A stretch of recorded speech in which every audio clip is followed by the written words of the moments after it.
오, 세상에 이런 일이. 한 가족 단위가 민족이 되는 그런 이야기가 있다. 오늘 우리가 그런 이야기를 살펴보려고 합니다. 그런데 여러분, 부흥은 정말 좋은 일만 가지고 올까요? 오늘 이야기에서 빛과 그림자는 같이 있습니다. 이러한 이야기를 오늘 살펴보려고 합니다. 그리고 창세기 졸업 축하합니다. 같이 축하해요. 오늘은 창세기 49장부터 출애굽기 1장에 대한 이야기를 살펴보려고 합니다. 먼저 성경을 요약해 드리도록 하겠습니다. 창세기 49장입니다. 야곱이 죽기 전에 자기의 자녀들을 위해 축복합니다. 그리고 오늘 본문에서는 유다와 요셉이 장자권에 대한 그 이야기가 나옵니다. 어쨌든 여기서 오해하면 안 되는 게 유다나 요셉이나 그 두 사람이 다른 형제들, 특히 유다가 다른 형제들보다 더욱더 모범적이었기 때문에 그들이 장자권을 가진 것이 아닙니다. 하나님의 은혜가 먼저 그들에게 있었습니다. 그리고 유다는 요셉을 팔았던 장본인 중에 한 명입니다. 그는 동생을 파는 일에 앞장섰던 죄인이었습니다. 그러나 어쨌든 다른 형제들은 더 큰 죄를 저지른 것이 오늘 본문에 나오게 됩니다. 성경은 사람의 죄악된 행동에 책임이 없다 말하지 않습니다. 따라서 오늘 본문에서 다른 형제들이 장자권을 가지지 못하는 그 타당한 이유에 대해서 나오게 됩니다. 먼저 원래 첫째였던 르우벤은 아버지의 침상을 더럽혔습니다. 따라서 그는 장자권을 박탈당합니다.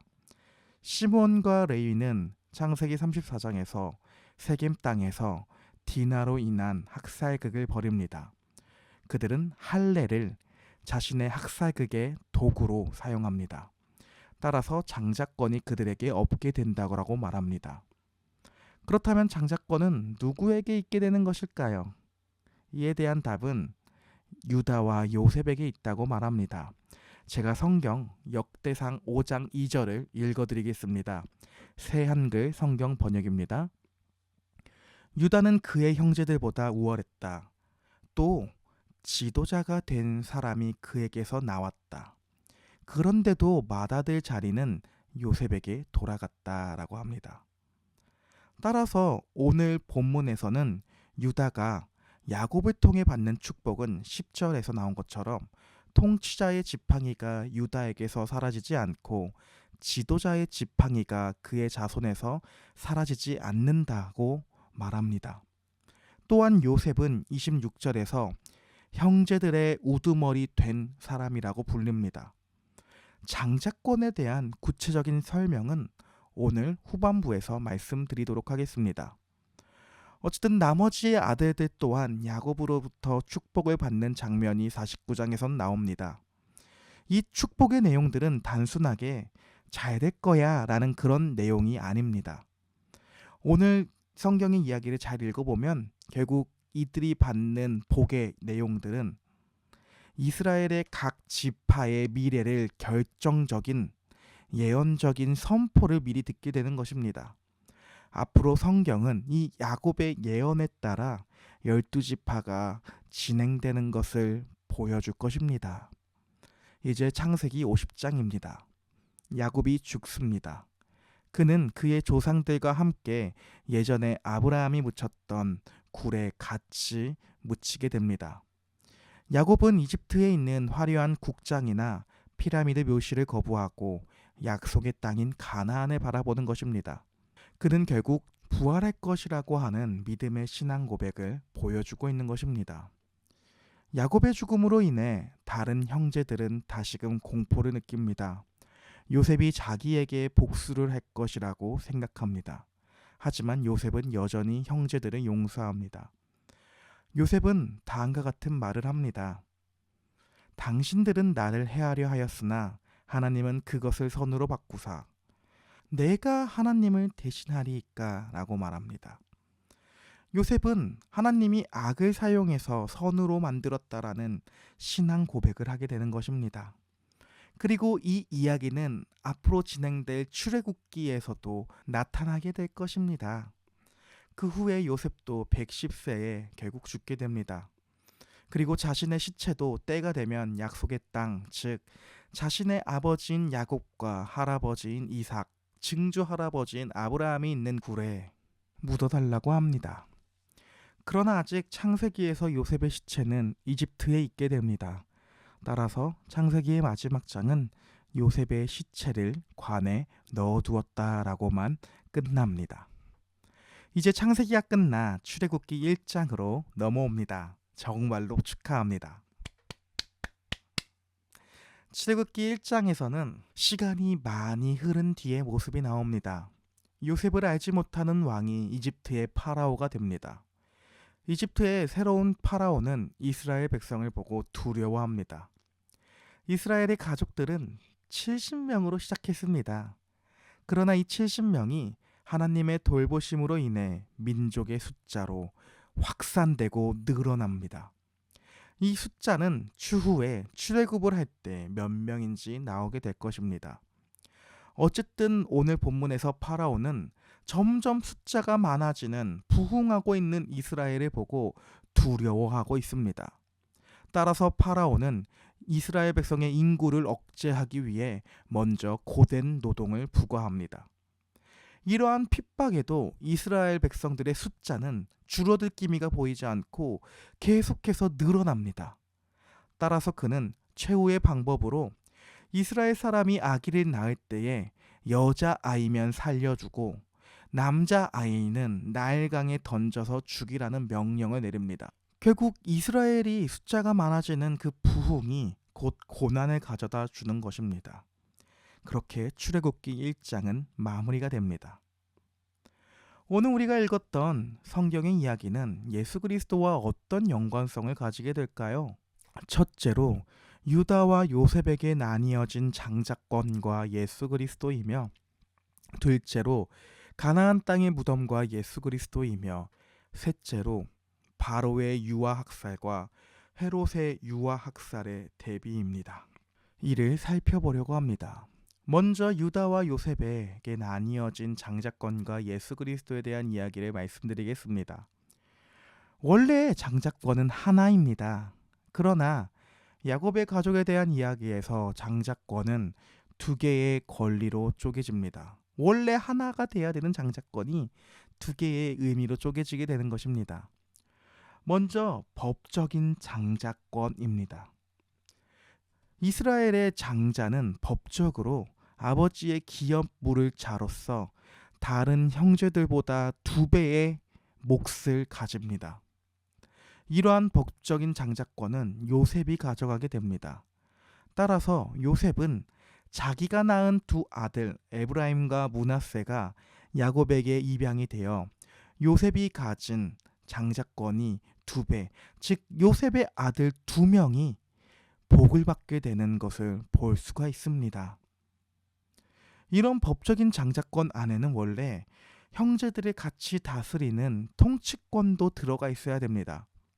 이는 가문을 다스리고 결국 하나님께서 약속하신 메시아를 배출하는 통치권, 이 주권은 유다에게 가게 됩니다.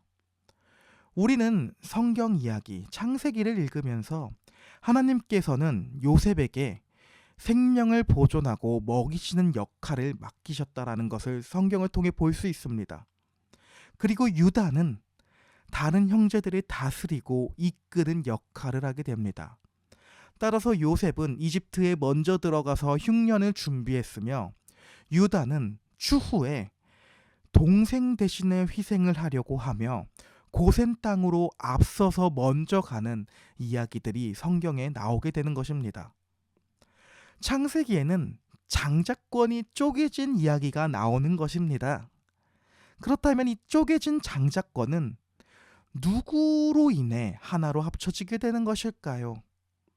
우리를 먹이시면서 동시에 우리를 다스리시는 분은 누구일까요? 신약 성경에서 이분이 누구인지 명확하게 나옵니다. 바로 예수님입니다. 예수께서는 유다 지파로 태어나시면서 우리의 왕으로 이 땅에 오십니다. 그리고 그분은 자기 곁으로, 자기에게로 나오는 사람들을 먹이셨습니다.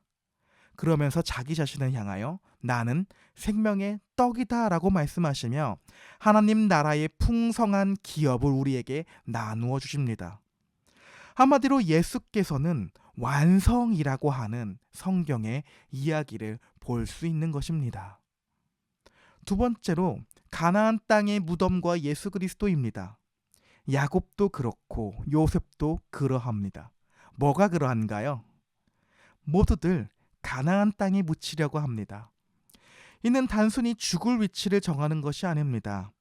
하나님께서 약속한 그 땅에 묻힌다라고 말하는 그들의 결의는 결국 하나님이 우리를 부활시킬 것이다 라는 소망의 표현을 보여주는 것입니다. 그들은 그 땅이 하나님께서 그들의 조상들로부터 약속한 땅이기 때문에 거기에 있으려고 하는 것입니다. 그들은 하나님의 약속을 믿는 것입니다. 그들이 바라는 곳은 애굽이라고 하는 이 세상이 아닙니다. 자신들의 정체성은 하늘에 있고 하늘에서 살아갈 것임을 보여주는 믿음의 행동들인 것입니다. 따라서 그들이 바라고 소망하던 부활을 누가 확증하게 되는 것일까요? 바로 예수께서 그 부활을 확증하십니다. 예수는 죽으셨다가 부활합니다. 야곱과 요셉이 바랐던 대로 그들도 예수 그리스도께서 하신 부활, 그 모습처럼 그들에게도 장차 이루어질 것입니다. 그리고 이 부활은 우리에게도 적용이 됩니다. 우리 또한 죽음이 끝이 아닙니다. 부활함으로 영원한 하나님의 나라 가운데에 살아갈 것입니다. 이제 마지막으로 바로의 유아살인과 헤롯의 유아살인입니다. 출애굽기 1장에서 바로는 이스라엘의 인구를 억제하기 위해 남자아이를 죽입니다. 이와 같은 바로의 행동은 결국 하나님의 약속의 자녀가 태어나지 못하게 씨를 끊으려고 하는 시도입니다. 이것은 죄악된 세상에서 일어나는 일입니다. 그러나 하나님은 이런 죄악된 세상 가운데에서 오히려 더 많은 이스라엘 백성이 태어나도록 보호하시면서 돌보십니다. 도대체 왜 이런 억압이 있게 되는 것일까요? 아예 처음부터 이러한 억압을 막아주시면 안 되는 것일까요? 이에 대한 답은 하나님께서는 고통받는 사람들을 위해 일하는 중보자의 필요성을 보여주기 위해서입니다. 죄로 인해 얼룩진 이 세상에서는 하나님의 뜻을 왜곡하며 하나님의 뜻을 거스르는 세상 가운데 있습니다. 그러나 이런 세상 가운데에서도 하나님은 오히려 우리를 돌보신다라는 것을 중보자를 통해 보여주는 것입니다. 즉, 고통받는 사람들을 위해 일하는 중보자의 필요성을 보여주기 위해서입니다. 이제 출애굽기에서는 이스라엘 백성보다 사실 더욱더 많은 고통을 받게 되는 모세를 하나님이 준비하고 계십니다. 이러한 오늘 출애굽기 1장에서 나타나는 바로의 유아 학대의 모습은 마태복음 2장에서 헤롯의 영아 살해 장면과 유사하게 나타납니다. 마태복음 2장에서 헤롯은 메시아가 탄생한 위치를 동방박사를 통해 알아서 그를 죽이려는 꼼수를 사용합니다. 그러나 하나님은 동방박사들에게 계시하셔가지고 헤롯에게 알리지 말고 너희의 원래 고향으로 돌아가라고 말씀합니다. 따라서 동방박사들은 아무 말도 하지 않고 원래의 고향으로 돌아갑니다. 시간이 지나 동방박사들이 찾아오지 않는 헤롯은 결국 베들레헴과 그 경계 지역에 있는 2살 이하의 모든 남자아이를 죽입니다. 그렇게 바로의 유아살인에서 모세가 살아남는 이야기를 우린 읽을 것처럼 헤롯의 유아살인 가운데에서 예수님이 살아남습니다. 이와 같은 성경의 구조는 모세와 같은 예수라는 이야기를 먼저 보여주며 성경 이야기가 진행되며 결국에는 모세보다 더 나은 중보자 예수 그리스도라는 이야기로 점진적으로 확대될 것입니다. 사랑하는 여러분, 우리는 죄로 인해 얼룩진 세상을 살아갑니다. 따라서 힘듭니다. 이 세상에서 일하는 것도 고된 노동을 하며 땀을 흘려야 합니다. 힘듭니다. 또한 우리는 바로의 통치라고 하는 억압된 세상의 삶을 살아갑니다. 그리고 바로의 통치 안에서 우리가 살아가는 것처럼 보입니다.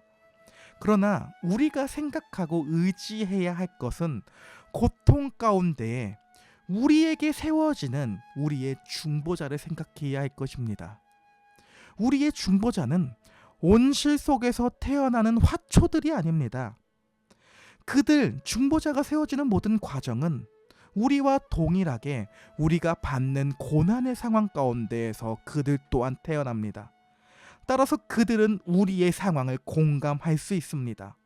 뿐만 아니라 특히 예수께서는 우리를 위해 죽어주심으로 모든 것을 내어주십니다.